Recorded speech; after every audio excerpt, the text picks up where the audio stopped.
warahmatullahi wabarakatuh. Perkenalkan, nama saya Amanda Nirmalasari dari kelompok 1 akan menjelaskan tentang Sunan Gresik atau Syekh Maulana Malik Ibrahim. Sunan Gresik atau Syekh Maulana Malik Ibrahim adalah seorang tata negara yang penasehat raja. Menurut Babaging Gresik, beliau dan kawan-kawan dekatnya berlabuh di Gresik sekitaran pada tahun 1293 atau 1371. Beliau adalah seorang keturunan dari Ali Zainal Abidin, seorang yaitu sangat cicit Nabi Muhammad SAW. Saya di sini akan menjelaskan tentang strategi dakwah Syekh Maulana Malik Ibrahim. Pertama-tama yang dilakukannya ialah mendekati masyarakat melalui pergaulan. Budi bahasa yang ramah tamah senantiasa diperlihatkannya di dalam pergaulan sehari-hari. Ia tidak menentang secara tajam agama dan kepercayaan hidup dari penduduk asli, melainkan hanya memperlihatkan keindahan dan kebaikan yang dibawa oleh agama Islam. Berkat keramah tamahannya, banyak masyarakat yang tertarik masuk ke dalam agama Islam. Setelah berhasil memikat hati masyarakat sekitar, aktivitas selanjutnya yang dilakukan Maulana Malik Ibrahim adalah berdagang. Ia berdagang di tempat pelabuhan terbuka yang sekarang dinamakan Desa Rumo di Manyar. Perdagangan membuatnya dapat berinteraksi dengan banyaknya masyarakat. Selain itu, raja dan para bangsawan dapat pula turut serta dalam kegiatan perdagangan tersebut sebagai pelaku jual beli, pemilik kapal atau pemodal misalnya. Setelah cukup mapan di masyarakat, Syekh Maulana Malik Ibrahim kemudian melakukan kunjungan ke ibu kota Majapahit. Raja Majapahit meskipun tidak masuk Islam, tetapi menerimanya dengan sangat baik, bahkan memberikannya sebidang tanah di pinggiran kota Gresik. Wilayah itulah yang sekarang dikenal dengan nama Desa Gapura. Cerita-cerita tersebut ada di rakyat diduga mengandung unsur-unsur kebenaran. Pada saat Syekh Maulana Malik Ibrahim hidup di ibu kota Majapahit, telah banyak orang asing termasuk dari Asia Barat.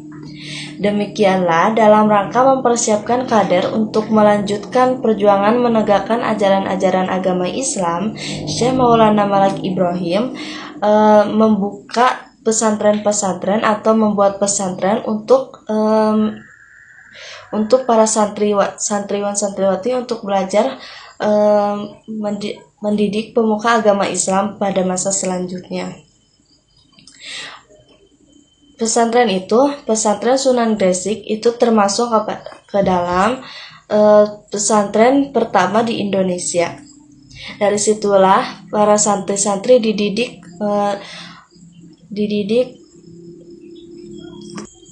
dan diajarkan agama-agama. Perkenalkan, nama saya Diaja Afriji Firmansyah, kelas 12-6, akan menceritakan biografi Sunan Ampel. Ia merupakan salah seorang anggota Wali Songo yang sangat besar jasanya dalam perkembangan Islam di Pulau Jawa. Sunan Ampel adalah bapak para wali. Dari tangannya lahir para pendakwa Islam kelas 1 di bumi tanah Jawa. Nama asli Sunan Ampel adalah Raden Rahmat, sedangkan sebutan Sunan merupakan gelar kewaliannya. Dan nama Ampel atau Ampel Denta itu dinisbatkan kepada tempat tinggalnya. Sebuah tempat dekat Surabaya 1, ia dilahirkan tahun 1401 Masehi di Campa. Para ahli kesulitan untuk menentukan Campa di sini, sebab belum ada pernyataan tertulis maupun prasasti yang menunjukkan Campa di Malaka atau Kerajaan Jawa. Saifuddin Johri 1979 berkeyakinan bahwa Campa adalah sebutan lain dari Jumpa dalam bahasa Aceh. Oleh karena itu, Campa berada dalam wilayah Kerajaan Aceh. Hamka 1981 berpendapat sama. Kalau benar bahwa Campa itu bukan yang di Annam Indochina, sesuai Encyclopedia van Nederlands India, tetapi di Aceh. Ayah Sunan Ampel atau Raden Rahmat bernama Maulana Malik Ibrahim atau Maulana Maghribi yang kemudian dikenal dengan sebutan Sunan Gresik. Ibunya bernama Dewi Candrawulan, saudara kandung Putri Dawarawati Murdiningrum, ibu Raden Patah, istri Raja Majapahit Prabu Brawijaya V. Istri Sunan Ampel ada dua, yaitu Dewi Karimah dan Dewi Candrawati. Nama saya Dwi Asri Melisa. Saya akan menjelaskan biografi Sunan Bonang. Nama asli Sunan Bonang adalah Raden Maulana Makdum Ibrahim. Lahir pada tahun 1465 Masehi di Tuban, Jawa Timur. Wafat tahun 1525 Masehi. Dimakamkan di Tuban. Sunan Bonang mempunyai latar belakang. Sunan Bonang adalah salah satu anggota Wali Songo, penyebar agama Islam pada abad ke-15. Ia adalah putra dari Sunan Ampel atau Raden Rahmat dengan Nyai Ageng Malia, putri Adipati Tuban. Dari garis keturunan ini, Sunan Bonang tumbuh dalam lingkungan keluarga ulama sekaligus bangsawan, sehingga memudahkannya dalam berdakwah di kalangan rakyat maupun penyinyai. Sejak kecil Sunan Bonang dididik oleh ayahnya. Ia juga menuntut ilmu di Gresik, kemudian melanjutkan ke tanah seberang termasuk Aceh, dan saat itu menjadi pusat perkembangan Islam di Nusantara. Sunan Bonang dikenal sebagai wali yang kreatif dalam berdakwah. Ia memadukan gamelan, tembang Jawa, dan suluk sebagai media penyebaran Islam. Gamelan karyanya dikenal sebagai gamelan Bonang yang sampai saat ini masih digunakan dalam kesenian Jawa. Ia juga banyak menciptakan banyak suluk, seperti suluk Wijil, suluk Puji, dan suluk Sunan Bonang. Dakwahnya tidak frontal, melainkan menyesuaikan dengan budaya Jawa, sehingga mudah diterima oleh masyarakat. Sunan Bonang dikenal sebagai orang yang tegas namun bijaksana. Ia menekankan pentingnya ilmu agama, tasawuf, dan akhlak. Ia juga mendidik murid-murid yang akan menjadi tokoh penting. Salah satunya adalah Sunan Kalijaga. Sunan Bonang wafat pada sekitar 1525 Masehi. Jenazahnya dimakamkan di Tuban, Jawa Timur, dan makamnya hingga kini sering diziarahi umat Islam. Nama saya Nadira Latifatul Zakia Solahuddin. Di sini saya akan menjelaskan tentang Sunan Kalijaga. Sunan Kalijaga adalah salah satu dari Wali Songo yang terkenal dengan cara berdakwahnya yang lembut dan penuh dengan kearifan. Nama aslinya yaitu Raden Mas Said, putra dari Adipati Tuban, Jawa Timur. Masa mudanya, Raden Said pernah hidup menjadi perampok yang mengambil harta orang kaya dan dibagikan kepada rakyat miskin. Namun, setelah bertemu dengan Sunan Bonang, ia bertaubat dan akhirnya menjadi wali besar dengan gelar Sunan Kalijaga. Dalam berdakwah, Sunan Kalijaga dikenal sangat dekat dengan budaya Jawa. Ia menggunakan wayang kulit, gamelan, batik, dan ukiran sebagai media untuk menyampaikan ajaran Islam. Metodenya membuat Islam mudah diterima tanpa menghilangkan tradisi lokal. Beliau juga mengajarkan tentang nilai-nilai sosial seperti kesederhanaan, gotong royong, dan juga kepedulian terhadap sesama. Ajarannya sangat membekas dalam kehidupan masyarakat Jawa hingga sekarang. Sunan Kalijaga wafat dan dimakamkan di Demak, Jawa Tengah, yang hingga kini menjadi salah satu tempat ziarah terkenal. Dan warisan terbesarnya adalah dakwah Islam yang damai, kreatif, dan menyatu dengan budaya. Perkenalkan, nama saya Sahrul Nizar Maulana. Saya akan menjelaskan tentang Sunan Giri atau Raden Ainul Yakin. Sunan Giri atau Raden Ainul Yakin adalah putra dari Syekh Maulana Ishaq, murid Sunan Ampel. Raden Ainul Yakin dikenal dengan sebutan Sunan Giri. Sunan Giri merupakan saudara ipar dari Raden Fatah dikarenakan istri mereka bersaudara. Raden Ainul Yakin kecil di bawah asuhan seorang wanita kaya raya yang bernama Nyai Gede Maloka atau Nyai Ageng Tandes. Setelah menginjak dewasa, Raden Ainul Yakin menimba ilmu di pesantren Ampel Denta Surabaya milik Sunan Ampel. Di sana, ia bertemu dan berteman baik dengan putra Sunan Ampel yang bernama Maulana Makdum Ibrahim. Ketika hendak melaksanakan ibadah haji bersama Sunan Bonang, keduanya menyempatkan singgah di Pasai untuk memperdalam ilmu keimanan dan tasawuf. Pada sebuah kisah, diceritakan bahwa Raden Paku bisa mencapai tingkatan ilmu laduni. Dengan prestasi yang dicapainya, inilah Raden Paku juga terkenal dengan panggilan Raden Ainul Yakin. Sunan Giri meninggal sekitar awal abad ke-16. Makam beliau ada di Bukit Giri, Gresik. Perkenalkan, nama saya Ulfa. Di sini saya akan menjelaskan tentang Sunan Derajat.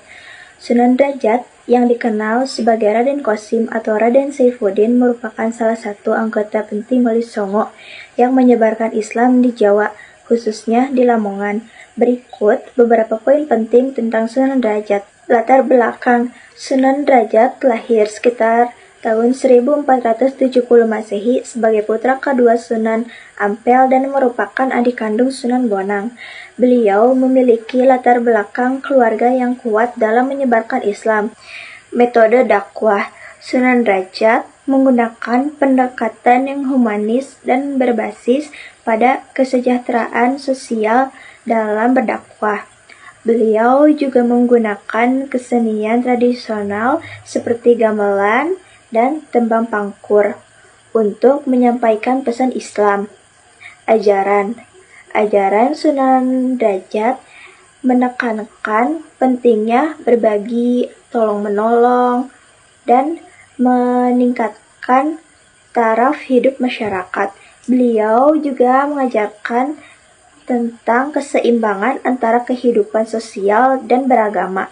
Beberapa peninggalan Sunan Derajat yang terkenal adalah Masjid Sunan Derajat, Museum Sunan Derajat, dan tembang pangkur. Makamnya terletak di Desa Derajat, Kecamatan Paciran, Kabupaten Lamongan, Jawa Timur. Kisah hidup Sunan Derajat memiliki kisah hidup yang menarik, termasuk penyelamatannya oleh ikan cakalang dan ikan cucut saat beliau terdampar di laut. Beliau juga dikenal sebagai wali yang peduli dengan kaum fakir miskin dan membantu meningkatkan kehidupan ekonomi masyarakat. Perkenalkan, nama saya Pina Ainunisa. Saya akan menjelaskan tentang Sunan Gunung Jati. Nah, Sunan Gunung Jati adalah salah satu dari Wali Songo, tokoh penyebar Islam di Jawa pada abad ke-15 hingga abad 16. Nama aslinya adalah Sarif Hidayatullah. Beliau lahir di Mesir pada tahun 1448, lalu sempat menimba ilmu agama di Timur Tengah sebelum kembali ke Nusantara. Nah, ada juga kehidupan awalnya, yaitu Sunan Gunung Jati merupakan keturunan bangsawan sekaligus ulama. Ayahnya berasal dari Mesir, sedangkan ibunya adalah putri dari kerajaan Pajajaran. Sejak kecil, ia mendapat pendidikan agama yang kuat dan juga pengetahuan tentang kepemimpinan. Nah, ada juga peran dakwahnya Wali Songo. Yang ke-1, Sunan Gunung Jati menyebarkan Islam di Cirebon dan Banten. Yang kedua, beliau juga menggunakan pendekatan yang bijak, yaitu dengan budaya dan adat setempat, misalnya lewat bahasa, seni, dan tradisi masyarakat. Yang ketiga, dakwahnya menekankan nilai akhlak, persaudaraan, dan keadilan. Ada juga kiprah politiknya. Nah, selain berdakwah, Sunan Gunung Jati juga mendirikan Kesultanan Cirebon. Kesultanan ini menjadi pusat penyebaran Islam di Jawa Barat. Ia juga bekerja sama dengan para raja Islam lain untuk menghadapi Portugis yang mulai masuk ke Nusantara. Dengan demikian, beliau bukan hanya ulama, tetapi juga pemimpin politik dan militer. Kemudian ada warisan dan akhir hidup. Nah, Sunan Gunung Jati wafat tahun 1568 dan dimakamkan di Gunung Sembung, Cirebon. Hingga kini, makamnya menjadi tempat ziarah yang ramai. Warisan beliau berupa penyebaran Islam yang damai, integrasi budaya, serta berdirinya Kesultanan Cirebon. Kemudian, yang terakhir, saya akan menyampaikan penutupan dari kisah Sultan Gunung Jati. Kita bisa belajar bahwa dakwah tidak hanya lewat kata-kata, tapi juga lewat keteladanan budaya, pendidikan, dan kepemimpinan. Beliau adalah contoh ulama sekaligus pemimpin yang menyatukan masyarakat dalam bingkai Islam. Cukup sekian. Wassalamualaikum warahmatullahi wabarakatuh.